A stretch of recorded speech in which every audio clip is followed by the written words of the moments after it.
ಆಮೇಲೆ ಒಂದು ಪ್ಯಾಂಟ್ ಹೊಲಿಸಿ ಕೊಟ್ಟರು ನಮ್ಮಪ್ಪಯ್ಯ. ಅದನ್ನು ಟಾರ್ ರಸ್ತೆ ಬರೋರಿಗೆ ಹೇರ್ ಮೇಲೆ ಹಾಕೊಂಡು ಹೋಗ್ತಿದ್ದೆ, ಮಣ್ಣಾಗತ್ತೆ.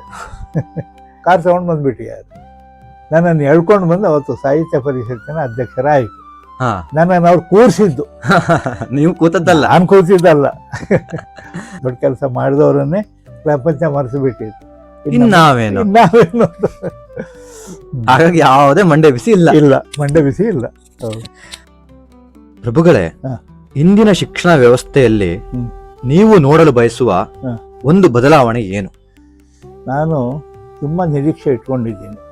ಏನಂದರೆ, ಒಂದನೇದು, ನಮ್ಮ ಇವತ್ತಿನ ವಿದ್ಯಾರ್ಥಿಗಳು ಏನಿದ್ದಾರೆ ಅವರಿಗೆ ಅಪಾರವಾದಂತಹ ಬೌದ್ಧಿಕ ಪ್ರಖರತೆ ಉಂಟು, ಓದುವ ವಾತಾವರಣ ಉಂಟು, ಆಮೇಲೆ ಪ್ರೋತ್ಸಾಹ ಉಂಟು. ನಮ್ಮ ಕಾಲದಲ್ಲಿ ನಮ್ಗೇನೂ ಇರಲಿಲ್ಲ. ಓದು ಅಂತ ಹೇಳೋರೇ ಯಾರು ಇರಲಿಲ್ಲ. ಓದು ಅಂತ ಹೇಳೋರೇ ಇರಲಿಲ್ಲ. ಫೇಲ್ ಆಯ್ತಾ, ಒಳ್ಳೇದಾಯ್ತು, ದನ ಕಾಯ್ಲಿಕ್ಕೆ ಜನ ಇಲ್ಲ, ಸಂತೋಷ ಪಡ್ತಿದ್ರು ಮಕ್ಕಳು ಅನುತ್ತೀರ್ಣರಾದರೆ. ಆದರೆ ಇವತ್ತು ಹಾಗಲ್ಲ. ಮಕ್ಕಳು ಓದಬೇಕು, ವಿದ್ಯಾವಂತರಾಗಬೇಕು ಅನ್ನುವ ಬಯಕೆ ಎಲ್ಲ ಪೋಷಕರಲ್ಲಿ. ತಂದೆ ತಾಯಿಗಳನ್ನು ಮಕ್ಕಳು ಪ್ರೀತಿ ಗೌರವದಿಂದ ನೋಡುವ ರೀತಿಯಲ್ಲಿ ಒಂದು ತಂದೆ ತಾಯಿಗಳು ಹೇಳಬೇಕು, ಶಾಲಾ ಶಿಕ್ಷಕರು ಇದನ್ನು ಒತ್ತಿ ಹೇಳಬೇಕು. ನಮ್ಮ ವಿದ್ಯಾರ್ಥಿಗಳು ತಮ್ಮ ತಂದೆ ತಾಯಿಗಳನ್ನು ಪ್ರೀತಿಯಿಂದ ನೋಡಬೇಕು, ತಾವು ಹುಟ್ಟಿದ ಊರನ್ನು ಪ್ರೀತಿಯಿಂದ ನೋಡಬೇಕು. ಜನನಿ ಜನ್ಮಭೂಮಿಶ್ಚ ಸ್ವರ್ಗಾದಪಿ ಗರೀಯಸಿ ಅಂತ ನಾವು ಹೇಳ್ತೀವಿ. ನೇಪಾಳದ ರಾಷ್ಟ್ರಧ್ವಜದಲ್ಲಿ ಇರುವಂಥ ಲಾಂಛನ ಅದೇನೆ, ಜನನಿ ಜನ್ಮಭೂಮಿಶ್ಚ ಸ್ವರ್ಗಾದಪಿ ಗರೀಯಸಿ. ಆಮೇಲೆ ವಿದ್ಯಾವಂತರಾಗಲಿ, ಇಂಜಿನಿಯರ್ಸು ಡಾಕ್ಟ್ರು ಏನೇ ಆಗಲಿ, ಆದರೆ ಹುಟ್ಟಿದ ಮನೆ, ಜನ್ಮ ಕೊಟ್ಟ ತಂದೆ ತಾಯಿಗಳು, ಅಧ್ಯಯನ ಮಾಡಿದ ಶಾಲೆ, ಈ ಮೂರನ್ನು ಎಲ್ಲರೂ ನೆನಪಿನಲ್ಲಿ ಇಟ್ಕೊಳ್ಬೇಕು. ಅದನ್ನು ನಾನು ನಿರೀಕ್ಷೆ ಮಾಡ್ತೀನಿ. ಖಂಡಿತ. ಪುಸ್ತಕಗಳ ಮೇಲಿನ ಆಸಕ್ತಿ ನಿಮಗೆ ಹೇಗೆ ಆರಂಭವಾಯಿತು? ಅದು ಕೂಡ ಒಳ್ಳೆ ಪ್ರಶ್ನೆ, ತುಂಬ ಒಳ್ಳೆ ಪ್ರಶ್ನೆ ಇದು. ನಮ್ಮ ತಂದೆಯವರು ಓದ್ತಾ ಇದ್ದರು ಮನೆಯಲ್ಲಿ.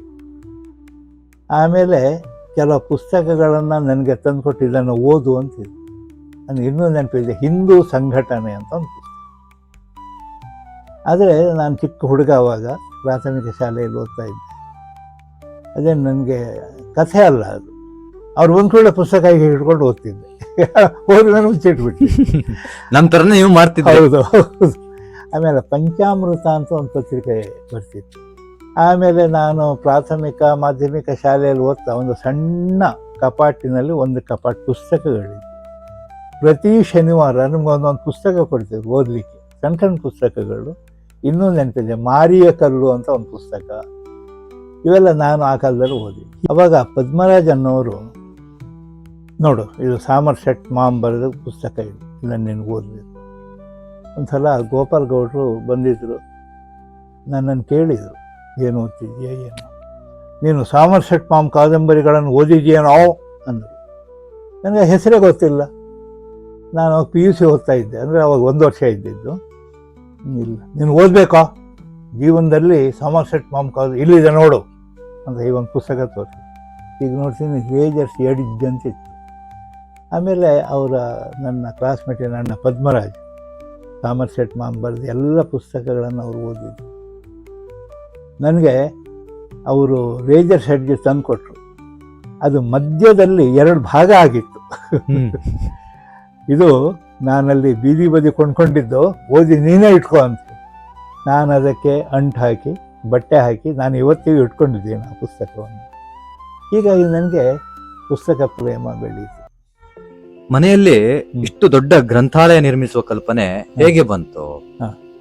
ಇದು ತುಂಬ ಒಳ್ಳೆಯ ಪ್ರಶ್ನೆ. ನಾನು ಪ್ರೌಢಶಾಲೆಯಲ್ಲಿ ಕನ್ನಡ ಪಾಠ ಮಾಡ್ತಾ, ಆಮೇಲೆ PUCಗೆ ಇಂಗ್ಲೀಷ್ ಪಾಠ ಮಾಡ್ತಾ, ಇನ್ನೂ ಒಂದು ನನಗೆ ಅವಕಾಶ ಸಿಕ್ತು. ನನ್ನ ಕೆಲವು ವಿದ್ಯಾರ್ಥಿಗಳು ನನ್ನ ಒಂದು ಪ್ರಭಾವದಿಂದ ನನಗೆ ಹೆಮ್ಮೆ ಅನಿಸುತ್ತೆ.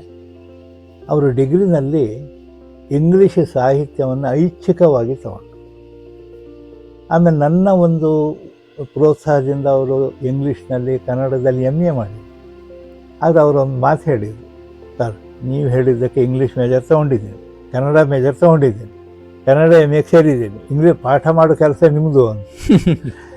ಆಯಿತು ಅಂದರು. ಆಮೇಲೆ ಅವರಿಗೆ ಬೇಕಾಗಿ ನಾನು ಪುಸ್ತಕಗಳನ್ನೆಲ್ಲ ಕೊಂಡ್ಕೊಂಡೆ. ಆಮೇಲೆ ಎಲ್ಲಿ ನೋಡಿದರೂ ಕೂಡ ನನಗೆ ಈ ಮೊದಲಿಂದ ಪುಸ್ತಕ ಪ್ರೇಮ ಇದ್ದಿದ್ದರಿಂದ ನಾನು ಯಾವ ಊರಿಗೆ ಹೋದರೂ ಆ ಊರಿನಲ್ಲಿ 3 ಸ್ಥಳಗಳಿಗೆ ನಾನು ಹೋಗೋದು. ಇವತ್ತಿಗೂ ಕೂಡ ಹೋದರೆ ಒಂದು ಪುಸ್ತಕದ ಅಂಗಡಿ, ಇನ್ನೊಂದು ದೇವಸ್ಥಾನಗಳು, 3ನೇದು ಹೂವಿನ ಗಿಡಗಳ ನರ್ಸರಿಗಳು ಎಲ್ಲಿದ್ದಾವೆ. ಹೀಗಾಗಿ ನನಗೆ ಮನೆಯಿಂದ ಹೊರಗೆ ಹೂವಿನ ಗಿಡಗಳನ್ನು, ಹಣ್ಣಿನ ಗಿಡಗಳನ್ನು ಬೆಳೆಸೋ ಆಸಕ್ತಿ ಬಂತು. ಮನೆ ಒಳಗೆ ಪುಸ್ತಕಗಳನ್ನು ಇಟ್ಕೊಳ್ಳೋ ಆಸಕ್ತಿ ಬಂತು. ಆ ಪುಸ್ತಕಗಳಿಗೆ ಸಾವಿರಾರು ಪುಸ್ತಕಗಳ ನಡುವೆ ಬದುಕುವುದು ಹೇಗಿರುತ್ತದೆ? ಪುಸ್ತಕಗಳ ನಡುವೆ ಬದುಕೋದುಂಟಲ್ಲ, ಮನೆ ಒಳಗೆ ಪುಸ್ತಕ, ಮನೆ ಹೊರಗಡೆ ಪ್ರಕೃತಿ, ಇದೆರಡನ್ನು ಯಾವ ಮನುಷ್ಯ ರೂಢಿಸ್ಕೊಳ್ತಾನೆ ಅವನಿಗೆ ಜೀವನ ಪ್ರಿಯವೂ ಆಗತ್ತೆ, ಸಹ್ಯವೂ ಆಗತ್ತೆ. ಇವತ್ತು ನಾವು ನೋಡ್ತೀವಿ ಆತ್ಮಹತ್ಯೆಗಳನ್ನು. ಈ ಆತ್ಮಹತ್ಯೆಯಿಂದ ಪಾರು ಮಾಡಿ ನಾನು ಬದುಕಬೇಕು, ಇದೊಂದು ದೊಡ್ಡ ಕಷ್ಟವೇ ಅಲ್ಲ, ಈಸಬೇಕು, ಇದ್ದು ಜಯಿಸಬೇಕು ಅನ್ನೋ ಒಂದು ಪ್ರೋತ್ಸಾಹ, ಆ ಛಲ, ಆ ಬದುಕುವಂತಹ ಒಂದು ಹಠ ಕೊಡೋದು ಒಂದು ಪುಸ್ತಕ, ಒಂದು ಪ್ರಕೃತಿ. ಖಂಡಿತ ಹೌದು. ಇಂದಿನ ಯುವಕರಲ್ಲಿ ಓದುವ ಅಭ್ಯಾಸ ಕಡಿಮೆ ಆಗ್ತಿದೆ, ಇದ್ರ ಬಗ್ಗೆ ಏನ್ ಹೇಳ್ತೀರಿ? ಹೌದು, ಇವತ್ತು ವಿದ್ಯಾರ್ಥಿಗಳಲ್ಲಿ ಓದುವ ಆಸಕ್ತಿ, ಕುತೂಹಲ, ಅಭಿರುಚಿ ಹೋಗ್ಬಿಟ್ಟಿದೆ. ಇದಕ್ಕೆ ಕಾರಣ ನಾನು ಹೇಳೋದು, ಕ್ಷಮೆ ಇರಲಿ ನನ್ನ ಮಾತಿಗೆ, ನಮ್ಮ ಶಿಕ್ಷಕರು. ಯಾಕೆಂದರೆ ಶಿಕ್ಷಕರು ಓದುವಂತಹ ಒಂದು ಪ್ರೇರಣೆಯನ್ನು ಕೊಡೋದೇ ಇಲ್ಲ. ಅಂದ್ರೆ ಬುಕ್ಕಲ್ಲಿ ಏನಿದೆ ಅಷ್ಟು ಮಾತ್ರ ಓದಿಸ್ತಾರೆ. ಹೌದು, ಅವರ ಪಠ್ಯಕ್ರಮ ಏನಿದೆ, ಸಿಲೆಬಸ್ ಅಂತೀವಿ, ಅದು ಮುಗಿದ್ರೆ ಮುಗೀತು ಅಂತ. ಪ್ರಾಥಮಿಕ ಶಾಲೆಯಿಂದ ಮಕ್ಕಳಿಗೆ ನೀವು ಓದಬೇಕು ಓದಬೇಕು ಓದಬೇಕಂತ ಹೇಳ್ತಾ ಬಂದರೆ ಮಕ್ಕಳ ದಾರಿಯಲ್ಲಿ ಹೋಗ್ತಾರೆ. ಆಮೇಲೆ ಮನೆಯಲ್ಲಿ ಪೋಷಕರು ಕೂಡ ಅಷ್ಟೇ, ಕೊನೆಯ ಪಕ್ಷ ರಾಜ್ಯ ಮಟ್ಟದ ಒಂದು ಪತ್ರಿಕೆಯನ್ನು ತರೋದು, ಬೇರೆ ಏನೂ ಬೇಡ. ಅವ್ರೇನು ಸಾವಿರಾರು ರೂಪಾಯಿ ಹಾಕಿ ಪುಸ್ತಕಗಳನ್ನು ತರೋದು ಬೇಡ, ಕುವೆಂಪು ರಾಮಾಯಣ ದರ್ಶನಂ ತರೋದು ಬೇಡ. ಈಗ ಪ್ರತಿ ಹಳ್ಳಿಯಲ್ಲೂ ಕೂಡ ವಾರ್ತಾಪತ್ರಿಕೆಗಳು ಸಿಗ್ತವೆ. ಒಂದು 5 ರೂಪಾಯಿ ಕೊಟ್ಟು ಒಂದು ವಾರ್ತಾಪತ್ರಿಕೆ ತರೋದು, ಅವರು ಓದೋದು. ಅವ್ರ ಮಕ್ಕಳಿಗೆ ನೋಡು ಪೇಪರ್ ಓದು.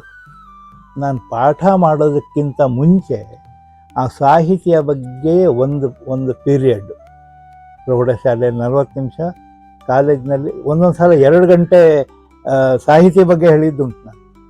ಉದಾಹರಣೆಗೆ ಶೇಕ್ಸ್ಪಿಯರ್ದು ಒಂದು ಸಣ್ಣ ಪದ್ಯ ಇತ್ತು ಸೆಕೆಂಡ್ PUC, ಸಣ್ಣದಂದರೆ ಒಂದು 5 ನಿಮಿಷದಲ್ಲಿ ಬೋಧನೆ ಮಾಡಿ ಮುಗಿಸುವ ಪದ್ಯ ಅದು. ಮರ್ಚೆಂಟ್ ಆಫ್ ವೆನಿಸ್ ಅಂತ ಒಂದು ನಾಟಕದ ಒಂದು ಪದ್ಯ. ಅದಕ್ಕೆ ಮುಂಚೆ ನಾನು ಶೇಕ್ಸ್ಪಿಯರ್ ಬಗ್ಗೆ ಹೇಳ್ತೀನಿ. ಅವನು ಎಲ್ಲಿ ಹುಟ್ಟಿದ, ಎಷ್ಟರಲ್ಲಿ ಹುಟ್ಟಿದ, ಯಾವಾಗ ಅವನು ಮರಣ ಹೊಂದಿದ, ಅವನು ಏನು ಮಾಡಿಸಿದ್ದ, ಅವನು ಬರೆದ ಕೃತಿಗಳು ಯಾವುದು, ಆಮೇಲೆ ಒಂದು ನಾಟಕದ ಒಂದು 2-3 ಕಥೆಗಳನ್ನು ಹೇಳೋದು. ಅದು ಮಕ್ಕಳಲ್ಲಿ ಎಷ್ಟು ಕುತೂಹಲ ಕೆರಳಿಸ್ತಿತ್ತಂದರೆ ಒಂದು ಸಲ ನಾನು ಶೇಕ್ಸ್ಪಿಯರ್ ಬಗ್ಗೆ ಹೇಳ್ತಾ ಟೈಮ್ ಆಗಿಬಿಡ್ತು, 1 ಗಂಟೆ ಪೀರಿಯಡ್ಡು. ನಾನು ಬಂದೆ, ಮರು ದಿವಸ ಕ್ಲಾಸಿಗೆ ಹೋಗಿ, ಇವತ್ತು ನಾಟು ಬಿಟ್ಟು ಕಾಡು ಪದ್ಯ ಮಾಡು ಸರ್, 1 ನಿಮಿಷ. ಒಬ್ಬಳು ವಿದ್ಯಾರ್ಥಿ, ಏನಮ್ಮ ನಿನ್ನೆ ನೀವೊಂದು ಕಥೆ ಹೇಳ್ತಿದ್ದೀರಲ್ಲ ಸರ್, ಅದು ಅರ್ಧಕ್ಕೆ ನಿಂದು ಹೋಗ್ಬಿಟ್ಟಿದೆ, ಇವತ್ತು ಪೂರ್ತಿ ಮಾಡಿ ಆಮೇಲೆ ಪಾಠ ಮಾಡಿ. ಈಗ ಕಥೆ ನೋಡಿ ಇಲ್ಲಿವರೆಗೆ ಬಂದಿದೆ, ಇನ್ನು ಮುಂದೆ ಏನಾಗುತ್ತೆ ನೋಡೋಣ, ಪುಸ್ತಕ ತೆರೀರಿ ಅಂದೆ. ಸರ್ ಅದನ್ನು ನಾಳೆ ಮಾಡಿ ಸರ್. ಏನು ಇವತ್ತು ಮುಹೂರ್ತ ಇಲ್ವಾ? ಅಲ್ಲ ಸರ್, ನಮಗೆ ಕಥೆ ಪೂರ್ತಿ ಹೇಳಿ ಸರ್, ಆಮೇಲೆ ನಾಳೆ. ನನಗೂ ತುಂಬ ಇಷ್ಟ ಆಯಿತು. ನಾನು ಪುಸ್ತಕ ಮಡ್ಚಿಟ್ಟೆ. ಆಮೇಲೆ ಸ್ಮಶಾನದ ದೃಶ್ಯವನ್ನು ಸ್ವಲ್ಪ ನಾಟಕೀಯವಾಗಿ ಎಲ್ಲ ಅಭಿನಯಿಸಿತು. ಒಬ್ಬಳು ಹುಡುಗಿ ಹೊರಗೆ ಕೂತ್ಕೊಂಡು ಕಣ್ಣೀರು ಹಾಕ್ತಿದ್ಲು. ನಾನು ಹೋಗಿ ಕೇಳಿದೆ, ಏನಮ್ಮ ಆರೋಗ್ಯ ಸರಿ ಇಲ್ವಾ, ಯಾಕೆ? ಇಲ್ಲ ಸರ್ ಚೆನ್ನಾಗಿದ್ದೀನಿ. ಮತ್ತೆ ಕಳಿಸ್ತಾ ಇದೆಯಾ ನೀನು? ಸರ್ ನೀವು ಕತೆ ಹೇಳುವಾಗ ನನಗೊಂದು ಸಿನಿಮಾ ನೋಡಿದಾಗಾಯಿತು, ಹರಿಶ್ಚಂದ್ರನ ಕಥೆನೇ ಹಾಗಾಯಿತು ಅಂದಾಗ ನಮ್ದೆಲ್ಲ ಕಥೆ ಅಂತದ್ದು ಅನಿಸಿ ನನಗೆ ಅಳು ಬಂದುಬಿಡ್ತು. ನೀವು ಕನ್ನಡ ಸಾಹಿತ್ಯ ಪರಿಷತ್ತಿನ ಅಧ್ಯಕ್ಷರು ಕೂಡ ಆಗಿದ್ರಿ. ನಾನು ಸಾಹಿತ್ಯ ಪರಿಷತ್ತಿನ ಸದಸ್ಯ, ಅದು ನಾನಾಗಿದ್ದು ಅಲ್ಲ. ನನ್ನ ಸ್ನೇಹಿತರು ಡಾಕ್ಟರ್ ಮಾರ್ಷಲ್ ಶರಾಮ್ ಅಂತಿದ್ದಾರೆ. ಅವರು ಪ್ರಭುಗಳೇ 250 ರೂಪಾಯಿ ಕೊಡಿ ಅಂದರು. ಈಗಿಲ್ಲ, ನಾಳೆ ಕೊಡಿ, ಇದೊಂದು ಸೈನ್ ಹಾಕಿ ಅಂದರು. ಅದೊಂದು ರಿವ್ಯೂ ಮಾಡಿದೆ. ಎಂತ ಅದು ಕೇಳಿದೆ. ಆ ಸಾಹಿತ್ಯ ಪರಿಷತ್ತಿನ ಸದಸ್ಯರು ನೀವು. ನಾನು ಇನ್ನೊಂದು ಸ್ವಲ್ಪ ದುಡ್ಡು ಕೊಟ್ಟೆ. ಆಮೇಲೆ ಒಂದು ಕಾಗದ ಎಲ್ಲ ಬಂತು ನನಗೆ. ಆಮೇಲೆ ಸಾಹಿತ್ಯ ಪರಿಷತ್ತಿನ ಚಟುವಟಿಕೆಗೆ ಮಾರ್ಷಲ್ ಶರಾಮ್ 3 ಸಲ ಅಂದರೆ 9 ವರ್ಷ ಅವರು ಅಧ್ಯಕ್ಷರಾಗಿ ತುಂಬ ವಿಭಿನ್ನವಾದ ವಿಶಿಷ್ಟವಾದ ಕಾರ್ಯಕ್ರಮಗಳನ್ನು ಮಾಡಿದರು ಮಾರ್ಷಲ್ ಶರಾಮ್. ಕೇಳಿ ಕನ್ನಡ ಪ್ರೊಫೆಸರ್ ಅವರು ಇದು ಕೊಡಚಾದ್ರಿ ಕಾಲೇಜಿನಲ್ಲಿ. ನನಗೆ ಉಪನ್ಯಾಸಕ್ಕೆಲ್ಲ ಕರ್ಕೊಂಡು ಒಂಥರ ನಾನು ಎಣ್ಣೆ ಹೊಳೆ ಅಂತ ಕಾರ್ಕಳದ ಹತ್ರ ಅಲ್ಲಿದ್ದೆ. ಅಲ್ಲಿ ದೊಡ್ಡಮನೆ ಲಕ್ಷ್ಮೀನಾರಾಯಣ, ಆಮೇಲೆ KG ನಾಗೇಶ, ಮಾರ್ಷಲ್ ಶರಾಮ್, ರವಿ ಬಿದ್ನೂರ್, ಆಮೇಲೆ ಉಮೇಶ ಅಂತ ಒಬ್ಬರು ಕಾರ್ ತಗೊಂಡು ಬಂದುಬಿಟ್ಟಿದ್ದಾರೆ. ನನ್ನನ್ನು ಎಳ್ಕೊಂಡು ಬಂದು ಅವತ್ತು ಸಾಹಿತ್ಯ ಪರಿಷತ್ತಿನ ಅಧ್ಯಕ್ಷರಾಯಿತು. ನನ್ನನ್ನು ಅವ್ರು ಕೂರಿಸಿದ್ದು. ನೀವು ಕೂತದ್ದಲ್ಲ? ನಾನು ಕೂತಿದ್ದಲ್ಲ. ಅಲ್ಲೂ ನಾನೊಂದು ಮಾತು ಹೇಳಬೇಕು. ಸಾಹಿತ್ಯ ಪರಿಷತ್ತಿನ ಅಧ್ಯಕ್ಷನಾಗಿ ಕುರ್ಚಿಯಲ್ಲಿ ಕೂತಿದ್ದಷ್ಟೇ ನಾನು.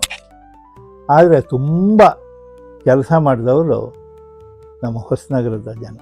ನನ್ನನ್ನು ಒಂದು ಸಲ ಸರ್ವಾಧ್ಯಕ್ಷನನ್ನಾಗಿಯೂ ಆಯ್ಕೆ ಮಾಡಿದರು. ಅವಾಗ ನಾನೊಂದು ಮಾತು ಹೇಳಿದ್ದೆ, ಸರ್ವಾಧ್ಯಕ್ಷರ ಸ್ಥಾನದಲ್ಲಿ. ಹೊಸನಗರ ತಾಲೂಕು ಒಂದು ಕಾಲದಲ್ಲಿ ವಿಧಾನಸಭಾ ಕ್ಷೇತ್ರ ಆಗಿದೆ. ಆಮೇಲೆ ಮುಳುಗಡೆಯ ಕಾರಣ ಮತದಾರರು ಜನಸಂಖ್ಯೆ ಕಡಿಮೆ ಆಯಿತು. ಅದನ್ನು 2 ತಾಲೂಕಿಗೆ ವಿಭಾಗ ಮಾಡಿದೆ, ಅರ್ಧ ತೀರ್ಥಹಳ್ಳಿಗೆ, ಅರ್ಧ ಸಾಗರಕ್ಕೆ. ಈಗ ಜನಸಂಖ್ಯೆ ಜಾಸ್ತಿ ಆಗಿದೆ. ಆಮೇಲೆ ಇಲ್ಲಿ ಬೇರೆ ಬೇರೆ ಉದ್ಯಮಗಳ ಆರಂಭ ಆಗಿದೆ. ಹೊಸನಗರ ತಾಲೂಕು ತುಂಬ ಅಭಿವೃದ್ಧಿ ಹೊಂದಿದೆ. ಶಾಲಾ ಕಾಲೇಜುಗಳು, ಆಸ್ಪತ್ರೆಗಳು ಇದೆ. ಹೊಸನಗರ ತಾಲೂಕು ಒಂದು ಸ್ವತಂತ್ರ ವಿಧಾನಸಭಾ ಕ್ಷೇತ್ರ ಆಗಬೇಕು. ಅದಕ್ಕೆ ಎಲ್ಲ ಜನಪ್ರತಿನಿಧಿಗಳು ಮನಸ್ಸು ಮಾಡಬೇಕು ಅಂತ ಅವಾಗ ಹೇಳಿದ್ದೆ ನಾನು. ಅದು ಡೆಕ್ಕನ್ ಹೆರಾಲ್ಡ್ನಲ್ಲಿ ಒಂದು ಬಾಕ್ಸ್ ಐಟಮ್ ಆಗಿ ಬಂದಿತ್ತು ಅದು. ಈಗಲೂ ಕೂಡ ಕೆಲವರು ಹೇಳ್ತಾರೆ, ಸರ್ ನೀವು ಅವತ್ತು ಹೇಳಿದ್ದೀರಿ, ಇವತ್ತು ನಾವು ಹೋರಾಟ ಆರಂಭ ಮಾಡಿದ್ದೀವಿ. ನಿಮ್ಮ ಮನೆಯ ಜಗಲಿ ಗೋಡೆನೆ ಕಾಣೋದಿಲ್ಲ, ಅಷ್ಟು ಪ್ರಶಸ್ತಿಯ ಒಂದು ಪುರಸ್ಕಾರದ ಒಂದು ಫ್ರೇಮೇ ಬಿಟ್ರೆ ಮತ್ತೇನು ಕಾಣ್ತಾ ಇಲ್ಲ. ಇಷ್ಟು ಪ್ರಶಸ್ತಿ ಸನ್ಮಾನಗಳ ನಡುವೆ ವಿಶೇಷವಾಗಿ ನೆನಪಿನಲ್ಲಿರುವಂಥದ್ದು ಯಾವುದು? ನನಗೆ ಎಲ್ಲವೂ ನೆನಪಿದೆ. ನಾನು ಯಾವುದಾದ್ರು ಒಂದು ಕಾರ್ಯಕ್ರಮಕ್ಕೆ ಹೋದಾಗ ಒಂದೊಂದು ಸಲ ನಾನು ಶ್ರೋತೃವಾಗಿ ಅಥವಾ ಪ್ರೇಕ್ಷಕನಾಗಿ ಹೋಗಿರ್ತೀನಿ, ಪ್ರೇಕ್ಷಕರ ಸಾಲಿನಲ್ಲೇ ಕೂತಿರ್ತೀನಿ. ಆದರೆ ಇಲ್ಲಿಯ ಕೆಲವು ಜನರ ಒಂದು ಹೃದಯ ವೈಶಾಲ್ಯ ಎಷ್ಟು ಅಂದರೆ, ನಾನು ಪ್ರೇಕ್ಷಕರ ಸಾಲಿನಲ್ಲಿ ಕೂತಿದ್ದಿದ್ರು ವೇದಿಕೆಗೆ ಕರೆದು ಒಂದು ಹಾರ ಹಾಕಿ ಒಂದು ಶಾಲು ಹಾಕ್ತಾರೆ. ಪ್ರಶಸ್ತಿಗಳಿಗಿಂತ ದೊಡ್ಡ ಸಂತೋಷ ನಿಮಗೆ ಯಾವುದರಿಂದ ಸಿಕ್ಕಿದೆ? ನನಗೆ ತುಂಬ ಸಿಕ್ಕಿದೆ. ಈಗ ಉದಾಹರಣೆಗೆ ಹಂದಲ್ಸು ಭಟ್ರ ಜೊತೆಗೆ ಅರ್ಥ ಹೇಳಿ ವೇದಿಕೆ ಮೇಲೆ.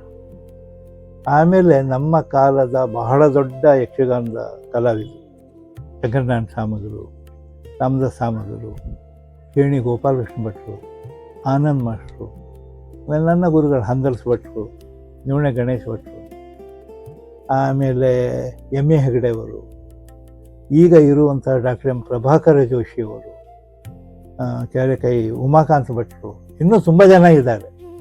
ಹೊಸತೋಟ ಮಂಜುನಾಥ್ ಭಾಗವತರು, ಆಮೇಲೆ ಬಹಳ ದೊಡ್ಡ ಹಿಮ್ಮೇಳ ಕಾಳಿಂಗನವರು, ನಾರಾಯಣಪ್ಪರು, ಕಟ್ಸೋಕ ಮಂಜುನಾಥ್ ಭಾಗವತರು, ದಾಮೋದರ ಮಂಡಕ್ಕಿ ಅವರು, ಮತ್ತು ನಮ್ಮ ದಿನೇಶ್ ಅಮ್ಮಣ್ಣಾಯ, ಹರೇಶ್ವರ ಭಾಗವತರು, ಇಂಥವರು ಹಿಮ್ಮೇಳದಲ್ಲಿ ಒಂದು ವೇದಿಕೆ ಮೇಲೆ ಕೂತ್ಕೊಂಡಿದ್ದು. ಬಹಳ ಮುಖ್ಯವಾಗಿ ಶತಾವಧಾನಿ ಆರ್ ಗಣೇಶ್ ಅವರು ನನಗೆ ಒಂದು ಕೊಟ್ಟ ಒಂದು ಪ್ರೋತ್ಸಾಹ. ಈಗ ನಾನು ಇಂಥವ್ರ ಜೊತೆಗೆ ಅರ್ಥ ಹೇಳಿದೆ, ಅವಧಾನದಲ್ಲಿ ಭಾಗವಹಿಸಿ ಅನ್ನೋದಕ್ಕಿಂತಲೂ ಅವರು ನನಗೆ ಆ ಅವಕಾಶವನ್ನು ಅನುಗ್ರಹ ಮಾಡಿದ್ದಾರೆ. ಹೀಗಾಗಿ ಅದೆಲ್ಲ ಜೀವನದ ಅವಿಸ್ಮರಣೀಯವಾದ ಕ್ಷಣಗಳು. ಸಾಹಿತ್ಯ ಮತ್ತು ಬೋಧನೆಯ ಜೊತೆಗೆ ಕೃಷಿಯತ್ತ ನಿಮ್ಮ ಒಲವು ಹೇಗೆ ಬೆಳೆಯಿತು? ಯಾಕಂದರೆ ನಾನು ಕೃಷಿಕರ ಕುಟುಂಬದಿಂದಲೇ ಬಂದವನು. ಇಲ್ಲಿ ನಾನು ಬಂದೆ, ಕೊಲ್ಲೂರು ಮೂಕಾಂಬಿಕೆ ಒಂದು ಜಾಗ ಅನುಗ್ರಹ ಮಾಡಿದ್ಲು, ಅವಳೆಲ್ಲ ಒಂದು ಪ್ರಾರ್ಥನೆ ಮಾಡಿಕೊಂಡೆ. ಆಮೇಲೆ ಒಂದು ಅರ್ಧ ಎಕರೆ ತೋಟ ಮಾಡಿದ್ದೆ. ನಾನು ತೋಟ ಮಾಡಿದ್ದೆ ಯಾಕೆ ಅಂದರೆ ಕೃಷಿ ಮಾಡಿದ್ದು ಒಂದು ಖುಷಿಗೆ. ಅದರಲ್ಲಿ ಎಷ್ಟು ಬೆಳೆ ಬರುತ್ತೆ ಅಂತ ನಿರೀಕ್ಷೆ ಇಲ್ಲ. ಆಮೇಲೆ ಬೆಳೆ ಕಡಿಮೆ ಆದರೆ ದುಃಖವೇ ಇಲ್ಲ ನನಗೆ. ಹೀಗಾಗಿ ನನಗೆ ಕೃಷಿ ಅಂದರೆ ಖುಷಿ. ಹೌದು. ಕೃಷಿ ನಿಮಗೆ ಕಲಿಸಿದ ದೊಡ್ಡ ಪಾಠ ಯಾವುದು? ದೊಡ್ಡ ಪಾಠ ಅಂದರೆ ನನಗೆ ಜೀವನದಲ್ಲಿ ಎಲ್ಲರಿಗೂ ಬಂದ ಹಾಗೆ ನನಗೂ ಕೆಲವು ಕಷ್ಟಗಳು ನಷ್ಟಗಳು ಬಂದವು. ಅವುಗಳನ್ನೆಲ್ಲ ಮೆಟ್ಟಿ ನಿಲ್ಲೋದಕ್ಕೆ ನನಗೆ ಒಂದು ಧೈರ್ಯವನ್ನು ಕೊಟ್ಟಿದ್ದು ಒಂದು ಒಳ್ಳೆಯ ಗ್ರಂಥಗಳು, ಪ್ರಕೃತಿ ಮತ್ತು ಕೃಷಿ. ನಾನು ಈಗ ಒಂದು ಅರ್ಧ ಎಕರೆ ತೋಟ ನಮ್ಮದು, ತುಂಬ ಏನಿಲ್ಲ. ಒಂದು ಸಲ ಓಡಾಡ್ಕೊಂಡು ಬಂದರೆ ನಾನೊಬ್ಬ ಹೊಸ ಮನುಷ್ಯ ಆಗಿಬಿಡ್ತೀನಿ. ಹಳಿತೆಲ್ಲ ಮತ್ತೆ ಹೋಗ್ಬಿಡತ್ತೆ ನನಗೆ. ಅನೇಕ ಗೌರವಗಳು ಬಂದರೂ ನೀವು ಇಷ್ಟು ಸರಳವಾಗಿರುವುದರ ರಹಸ್ಯವೇನು? ನನಗೆ ಯಾವಾಗಲೂ ಕೂಡ ನಾನು ಚಕ್ರವರ್ತಿ ರಾಜಗೋಪಾಲಾಚಾರಿ ಮತ್ತು ಸರ್ ಎಂ ವಿಶ್ವೇಶ್ವರಯ್ಯನವ್ರು 2 ಮಾತು ನೆನಪಿಟ್ಕೊಂಡಿದ್ದೆ. ರಾಜಾಜಿ ಅವರಿಗೆ 80 ವರ್ಷ ಆಗಿತ್ತು. ಆವಾಗ ಪತ್ರಕರ್ತರು ಒಂದು ಪ್ರಶ್ನೆ ಕೇಳಿದ್ರು, ನಿಮಗೆ ಜೀವನದಲ್ಲಿ ಅತ್ಯಂತ ದುಃಖದ ವಿಚಾರ ಯಾವುದು ಅಂತ. ನೋಡಿ, ಅವರಿಗಷ್ಟು 80 ವರ್ಷ, ಸ್ವಾತಂತ್ರ್ಯ ಹೋರಾಟಗಾರರು, ಬಹಳ ದೊಡ್ಡ ವಿದ್ವಾಂಸರು ರಾಜಾಜಿಯವರು. ಅವರಿಗೆ ತಮಿಳು, ತೆಲುಗು, ಇಂಗ್ಲೀಷ್ ಬಹಳ ಚೆನ್ನಾಗಿ ಬರ್ತಿತ್ತು.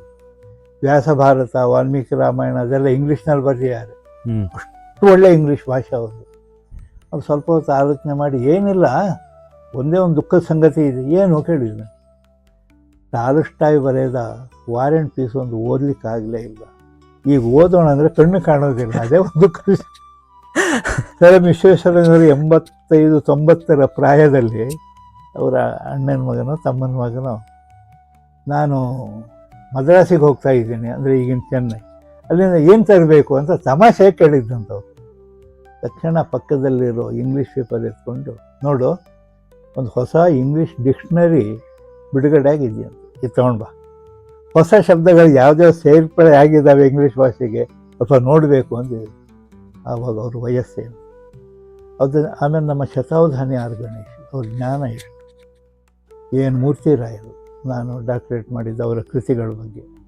ಆಮೇಲೆ doctor T V Venkatachala Shastri, ಎಲ್ಲ ಶೇಷಗಿರಿರಾಯರು, ಸಿ ಎನ್ ರಾಮಚಂದ್ರನ್ ಅಂತವರು, ಬಿ ಜಿ ಎಲ್ ಸ್ವಾಮಿಯವರು, ಡಿ ವಿ ಜಿಯವರು, ಮಾಸ್ತಿಯವರು, ಕಾರಂತರು, ಅವರೆಲ್ಲ ಎಂತಹ ಜ್ಞಾನ ಸಾಗರಗಳು. ಅವರಿಗೆಲ್ಲ ಹೊಸ ನಾವೆಲ್ಲ ಎಂಥದ್ದು ಕಸವಲ್ಲ ಕಡ್ಡಿನೂ ಅಲ್ಲ. ಅದರಿಂದ ನಾನು ಈ ಸರಳತೆಯನ್ನು ಬಹಳ ಅಪೇಕ್ಷೆ ಪಡ್ತೀನಿ. ಕನಿಷ್ಠ ಅಗತ್ಯಗಳಲ್ಲಿ ಬದುಕುವ ಮನಸ್ಸು ನಮ್ಮದು. ಯಶಸ್ಸನ್ನು ನೀವು ಹೇಗೆ ವ್ಯಾಖ್ಯಾನಿಸುತ್ತೀರಿ?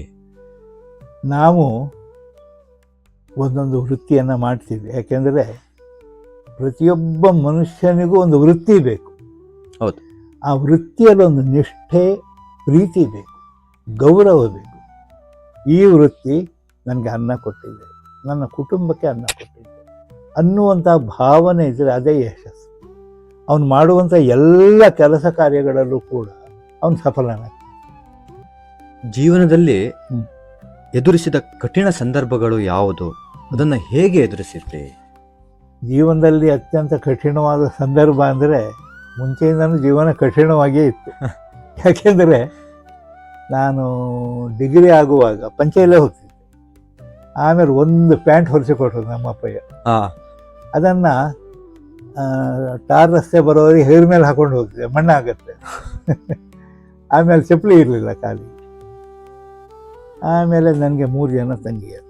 ನಮ್ಮ ಮನೇಲಿ ಆದಾಯ ಅಷ್ಟೆಲ್ಲ ಇರಲಿಲ್ಲ. ಅವರ ಮದುವೆ ಒಂದು ಹೊಣೆಗಾರಿಕೆ ನನ್ನ ಮೇಲಿತ್ತು. ಕಠಿಣವಾದ ಸಂದರ್ಭಗಳು. ಆದರೆ ಆ ಕಾಲದಲ್ಲಿ ಇದು ಕಠಿಣ, ಇದೊಂದು ಅಗ್ನಿ ಪರೀಕ್ಷೆ ಅನ್ನುವಂತಹ ವಿಚಾರ ಬರಲಿಲ್ಲ. ಯಾಕೆಂದರೆ ಇಂಗ್ಲೀಷ್ನಲ್ಲಿ ಒಂದು ಮಾತುಂಟು, a very dark cloud has a silver edge ಅಂತ. ಕಪ್ಪು ಮೋಡ ಇರುತ್ತೆ, ಅದು ಸುತ್ತ ಒಂದು ಬಿಳಿಯ ವರ್ತುಲ ಇರುತ್ತೆ. ಅದು ಭಗವಂತ ಸ್ಥಾಪಿಸಿದ ಬಹಳ ದೊಡ್ಡ ವಿಶ್ವವಿದ್ಯಾನಿಲಯ. ಅದು ಕಪ್ಪು ಮೋಡ ನಮ್ಮ ಕಷ್ಟಗಳು. ನಮ್ಮ ಕಷ್ಟಗಳ ಬಗ್ಗೆನ ಆಲೋಚನೆ ಮಾಡಿ ಕೊರತೆ ಇರೋ ಪರಿಹಾರ ಆಗೋದು. ಕಷ್ಟದ ಆಚೆಗೆ ಪರಿಹಾರ ಏನಿದೆ ಇದಕ್ಕೆ ಅಂತ ಆಲೋಚನೆ ಮಾಡಿದಾಗ ನಮ್ಗೆ ಅದು ಕಷ್ಟ ಅನಿಸೋದೇ ಇಲ್ಲ. ನಾನು ಅದನ್ನು ಆಲೋಚನೆ, ಹೌದು ಈಗ ತಂಗಿ ಮದುವೆ ಮಾಡಿಸ್ಬೇಕು, ಒಂದು ಸ್ವಲ್ಪ ದುಡ್ಡು ಬೇಕು, ನನ್ನ ಹತ್ರ ಇಷ್ಟಿದೆ, ಯಾರ ಹತ್ರ ಇದಾರೆ ದುಡ್ಡಿನವ್ರು ಬೇಕಾದ್ರೆ ಕೇಳೋಣ, 1000 ರೂಪಾಯಿ ಕೇಳಿದರೆ 100 ರೂಪಾಯಿ ಆದರೂ ಕೊಟ್ಟಾರಲ್ಲ. ಹೀಗೆ ನಾನು ಆ ಕಷ್ಟಗಳನ್ನು ಕಷ್ಟ ಅಂತ, ಯಾಕೆಂದರೆ ನಮ್ಮ ಪೂರ್ವಿಕರು ಈಗ ನೋಡ್ಲಿಕ್ಕೆ ಹೋದರೆ ಅವ್ರು ಎಷ್ಟು ಕಷ್ಟಪಡ್ತಿದ್ರು. ಹೌದು. ಆದರೆ ಒಂದೇ ಒಂದು ದಿವಸ ಇದು ಕಷ್ಟ ಅಂತ ಅವ್ರು ಆಲೋಚನೆ ಮಾಡಿದ್ರು. ನಾವು ಬಡವರು ಅಂತ ಅವ್ರಿಗೆ ಗೊತ್ತೇ ಇರಲಿಲ್ಲ. ಆಮೇಲೆ ಒಂದು 6 ತಿಂಗಳ ಕಾಲಿಗೆ ಒಂದು ಬ್ಯಾಂಡೇಜ್ ಇತ್ತು. ಅದಕ್ಕೆ ನಾನು ತಮಾಷೆಯಾಗಿ ಹೇಳೋದುಂಟು, ನನ್ನ ಕಾಲನ್ನು ತಲೆ ತಗೊಳ್ಳೇ ಇಲ್ಲ ಅಂತ. ಅವ್ರನ್ನಲ್ಲಿ ಒಳ್ಳೆ ಪುಸ್ತಕಗಳನ್ನು ಓದ್ತೀನಿ ನಾನು. ಶತಾವಧಾನಿ ಆರ್ ಗಣೇಶ್ರವರ ಮಣ್ಣಿನ ಕನಸು ಅಂತ ಒಂದು ಪುಸ್ತಕ 2 ಸಲ ಓದಿ 20 ಪುಟ ನೋಟ್ಸ್ ಮಾಡಿಟ್ಟೆ ನಾನು. ಹೀಗಾಗಿ ಜೀವನದಲ್ಲಿ ಕಷ್ಟಗಳು ಬರ್ತವೆ, ಆದರೆ ಅದೇ ಮನಸ್ಸಿಗೆ ಹಚ್ಕೊಂಡು ಕೊರಗಬಾರ್ದು. ನಿಮ್ಮ ಜೀವನವನ್ನು ಹ. ಒಂದು ಪುಸ್ತಕವಾಗಿ ಬರೆದರೆ ಹ. ಅದರ ಶೀರ್ಷಿಕೆ ಏನಾಗಿರುತ್ತೆ? ನನ್ನ ಶೀರ್ಷಿಕೆಯನ್ನು ಬರೆದರೆ ನಾನೊಂದು ಬರೀತಾ ಇದ್ದೀನಿ ಈಗ. ನನ್ನ ಬಾಲ್ಯದ ಮಲೆನಾಡು ಹೇಗಿತ್ತು, ಹಳ್ಳಿಯ ಹಳ್ಳದ ದಂಡೆ. ಮುಂಚೆನೇ ಹಳ್ಳಿ, ಅದರೊಂದು ಹಳ್ಳ, ಆ ದಂಡೆ. ಆಗಿನ ಕಾಲದ ಹಳ್ಳಿಯ ಹಳ್ಳದ ದಂಡೆಗಳು ಅಂದರೆ ಈಗ ಆಲೋಚನೆ ಮಾಡಿ ಸ್ವರ್ಗ. 2 ಕಡೆ ಕಾಡು, ಸಣ್ಣ ಹಳ್ಳ, ಬೇಸಿಗೆಯಲ್ಲಿ ನೀರೇ ಇಲ್ಲ, ಮಳೆಗಾಲದ ದಾಟ್ಲಿಕ್ಕೆ ಆಗೋದಿಲ್ಲ. ಅಲ್ಲಲ್ಲಿ ಸಣ್ಣ ಸಣ್ಣ ಕಲ್ಲುಗಳು, ಹಾಸುಗಲ್ಲುಗಳು, ಆಮೇಲೆ ಅಲ್ಲಿ ನೀರುಕೋಳಿಗಳು, ಆಮೇಲೆ ಜಲಸಸ್ಯಗಳು. ಹಾಗೆ ಇದೊಂದು ಒಳ್ಳೆ ಪ್ರಶ್ನೆ.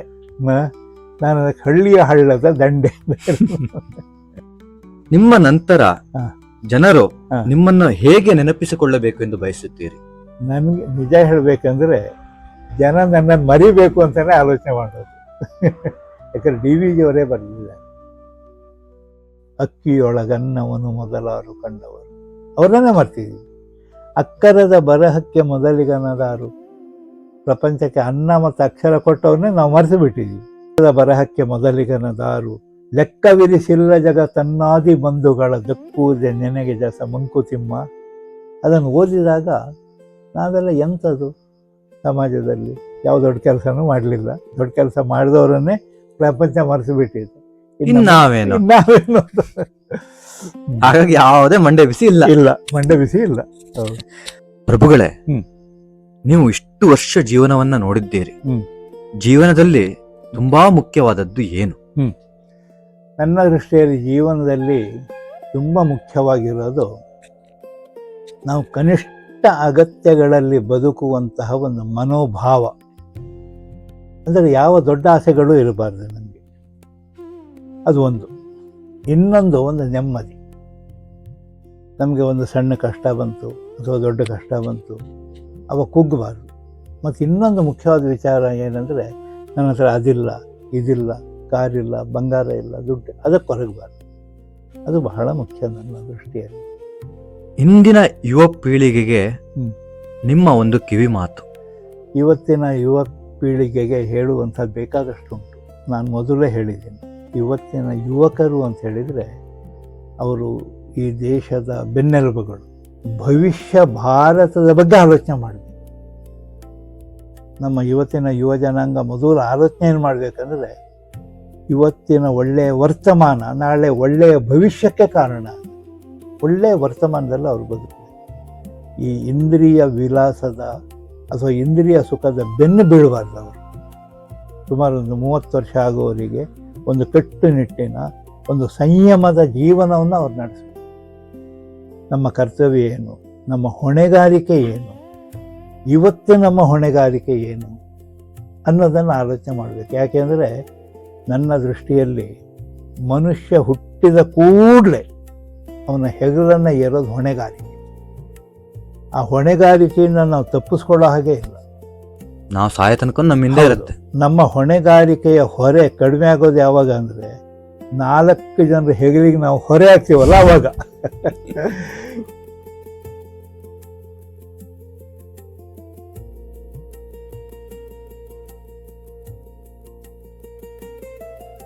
ಇದೊಂದು ಅನಿರೀಕ್ಷಿತವಾದ ಸುಯೋಗ. ನೀವು ನಮ್ಮ ಊರಿನವರು, ನನ್ನ ಸ್ನೇಹಿತರ ಮಕ್ಕಳು, ಯೂಟ್ಯೂಬ್ ಮಾಡಿದ್ದೀರಿ. ಈ ರೀತಿ ನಮ್ಮ ಮಲೆನಾಡಿನ ಸಾಧಕರನ್ನು ಪರಿಚಯ ಮಾಡ್ತಾ ಇದ್ದೀರಿ. ಇದು ನಿಮ್ಮ ಒಂದು ಆಸಕ್ತಿ. ಬಹಳ ಮುಖ್ಯವಾಗಿ ಒಂದು ಸಮಾಜ ಸೇವೆಯ ಒಂದು ಮುಖ. ನಿಮ್ಮ ಈ ಪ್ರಯತ್ನ ಯಶಸ್ವಿಯಾಗಲಿ. ಆ ತಾಯಿ ಭಗವತಿ ನಿಮಗೆ ದೀರ್ಘಾಯುಸ್ಸು, ಆರೋಗ್ಯ, ಐಶ್ವರ್ಯ, ನೆಮ್ಮದಿ, ಸಂತಸವನ್ನು ಅನುಗ್ರಹ ಮಾಡಲಿ. ಇದು ಹಲಸಿನ ಗಿಡ. ಯಾವ ರೀತಿಯಲ್ಲಿ ಒಂದು ಹಲಸಿನ ಮರ ಬೆಳೆದು ಎಲ್ಲರಿಗೆ ನೆರಳು ಹಣ್ಣು ಕೊಡುತ್ತೋ, ಅದೇ ರೀತಿ ನಿಮ್ಮ ಜೀವನ ಸಮೃದ್ಧವಾಗಿ ಬೆಳೀಲಿ ಅಂತ ಹಾರೈಸಿ ಇದನ್ನು ನಾನು ಕೊಡ್ತಾ ಇದ್ದೀನಿ. ದೀರ್ಘಾಯುಷ್ಮಾನ್ ಭವ. ಇದು ಸಂಕೇತನ. ಮತ್ತೊಬ್ಬ ಸಾಧಕರ ಬದುಕಿನ ಹೆಜ್ಜೆ ಗುರುತಿನೊಂದಿಗೆ ಮತ್ತೆ ಭೇಟಿಯಾಗೋಣ. ಧನ್ಯವಾದಗಳು ಮಿತ್ರರೇ.